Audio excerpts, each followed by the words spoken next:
Hello there! On the 17th of July, 2019, Epic Games introduced new patches for the v9.40 update. In this video, we're going to take a look at what changes were made to the game for Fortnite Battle Royale. First of all, the new guns. The tactical shotgun, epic, and legendary variants were added to the game. Available from 4 loot, chests, supply drops, loot carriers, and vending machines, these guns deal 83 damage and 87 damage respectively. These tactical shotguns will fire 1.5 shots per second, that is, 3 shots every 2 seconds, meaning the epic version deals a total of 124.5 DPS, and the legendary variant deals 130.5 DPS. The headshot damage multiplier for these guns is 2.25, and like a normal tactical shotgun, the new rarities will also hold up to 8 shotgun shells. Weapon tweaks. The semi-auto sniper rifle now has reduced zoom while scoped. This is a quality of life change to help improve the usability and feel of this weapon, Epic says.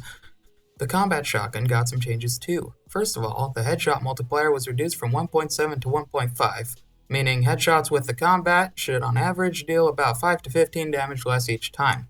Additionally, they reduced the long-range effectiveness of the combat shotgun, meaning that they increased the damage fall-off, as you can see on this picture right here. The suppressed bolt-action sniper rifle was vaulted. Goodbye, Mr. Sneaky. Some may miss you, but I certainly won't. With that gun being out of the way, the bolt-action sniper rifle was unvaulted. The rare, epic, and legendary variants of this weapon are now back in the game. Welcome back, guys. Now on to bug fixes. The drum shotgun now has the correct environmental damage falloff.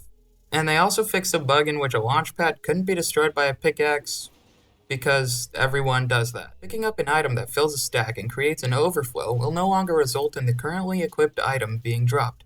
Instead of causing the currently equipped weapon to be dropped, the overflow will be dropped. Players will now automatically pick up a consumable if it is already in their inventory and not maxed out. If the auto pickup fills a stack, the overflow will be dropped. A new glider and harvesting tool have been added for the Save the World Founders Pack owners. This is what they look like in case you're curious.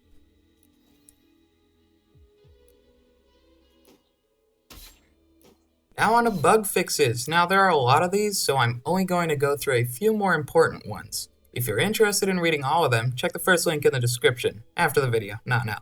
Bushes no longer block players from being healed by a chug splash. Entering a vehicle while the shadow bomb's effects are active no longer keeps the effect active after the time it should have lasted has elapsed. Consumables associated with a bar, such as shield potions, medkits, etc., are now consistently usable by players riding a zipline. Players can no longer wall jump off of the cornfields or slipstreams while using a shadow bomb.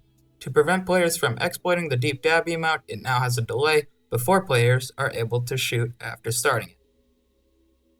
Some performance changes were made this update. Improved server performance of Zipline, improved client performance of the Chug Jug, and optimized the way pickaxes are spawned to reduce the chance of loading issues during the initial skydive landing. As for audio, they have improved enemy footstep volume consistency and changed volume falloff to logarithmic to make the sound diminish more naturally. Decreased the volume of the chug splash and proximity launcher explosion sounds and the ambient hum of the slipstream platforms. Added a wall impact audio layer for close quarters combat as an additional warning that an enemy is shooting a structure you are on the opposite side of. Wood, stone, and metal bullet impacts and revolver eclipse sounds are no longer silent on mobile and Switch. As for user interface changes, the input action that would bring up either the escape menu or social panel will now bring up both of them. A third tab has been added to the social panel, which contains all voice chat related functionalities. The escape menu and top bar have received visual updates and they look snazzy. I mean, just look at this. For you mobile players out there, there are some additional changes which you can check at the patch notes page, which you can find first link in the description. By the way, if you haven't caught on yet, there's an event that's going to happen on Saturday. You can see the world clock above each of these sky platforms, as is in the gameplay there. Be there if you can make it, you won't regret it. And that's it for Fortnite Battle Royale's v9.40 patch notes. Hope you enjoyed, and if you'd like to keep up to date with new updates, hit the subscribe button, and leave a like if you enjoyed the video. Until next time, bye-bye.